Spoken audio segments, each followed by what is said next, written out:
In the high-stakes world of cybersecurity, there is a pervasive assumption that the giants of the industry, the companies that build the very operating systems, cloud infrastructures, and security protocols that hold the world's data, were essentially untouchable. We assume that if anyone has the resources to fend off a nation-state attacker, it must be the tech conglomerates. But in early 2024, that illusion of invulnerability was shattered. Microsoft, the backbone of modern enterprise IT, announced that it had been breached by a Russian state-sponsored actor known as Midnight Blizzard. This was not a story about a disgruntled teenager or a ransomware gang looking for a quick payout. It was a story of pure, high-level espionage, executed by one of the most sophisticated cyber intelligence units in the world. It served as a stark reminder that in the realm of nation-state conflict, no firewall is high enough and no organization is too big to be a target. To understand the severity of the Midnight Blizzard attack, you first have to understand who they are. For years, the cybersecurity community has known this group by various names: Nibelium, Apt29, or the infamous Cozy Bear. They are widely considered to be an arm of the Russian Foreign Intelligence Service, or SVR. Unlike cybercriminals whose primary objective is theft or extortion, Midnight Blizzard is driven by geopolitical interests. They are intelligence collectors. They look for secrets, internal communications, strategic plans, and any information that might give their government an edge on the global stage. When they target an organization, they don't want to encrypt your files, they want to read your emails, and they want to do it for as long as possible without being noticed. The attack against Microsoft began in late 2023, though it was not detected until January of the following year. What makes the attack so unsettling is its simplicity. There was no zero-day exploit, no complex custom code that broke the laws of physics, and no sophisticated supply chain poisoning.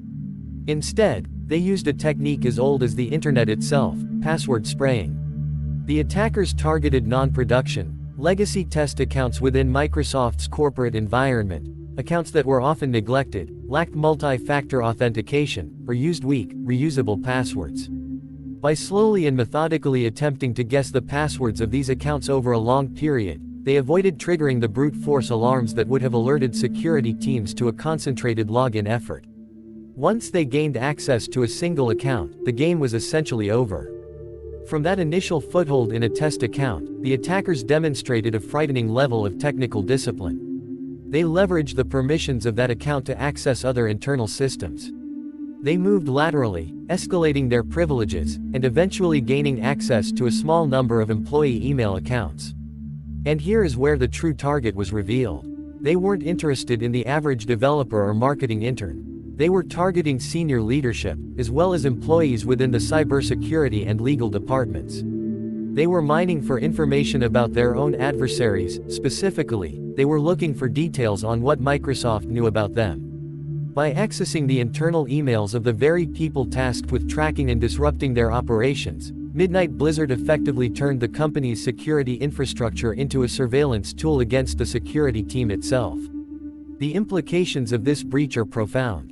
When a nation-state actor gains persistent, undetected access to the internal email communications of a global technology giant, the scope of the exposure is nearly impossible to quantify. They could see how Microsoft coordinates with law enforcement, how they identify threats, and how they secure their own cloud services. It is the digital equivalent of a spy sitting in the conference room during a high-level briefing. For the rest of the world, this is a wake-up call. If Midnight Blizzard can successfully maintain an espionage campaign against Microsoft, the implications for the thousands of companies that rely on Microsoft's software are terrifying. It raises questions about the integrity of the software supply chain, the security of cloud identities, and the fundamental trust we place in the systems that run our governments and businesses.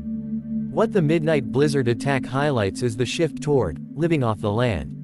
This is a tactic where attackers use the legitimate tools and functions of the network against itself.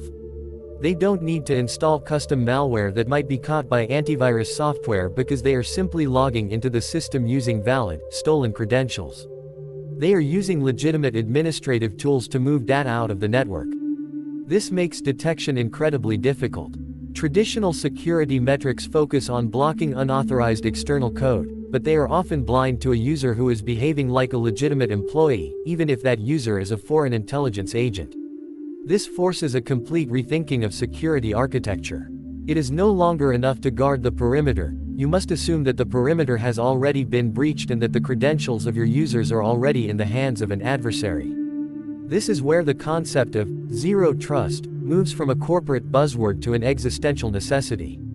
Zero trust assumes that no user or device, whether inside or outside the network, should be trusted by default. Every action must be verified, every access request must be authenticated, and every user's behavior must be constantly monitored for anomalies. If Microsoft had been enforcing strict, phishing-resistant multi-factor authentication across all of its systems, including the legacy and test environments that the attackers initially compromised, this entire operation might have been stopped at the very first step.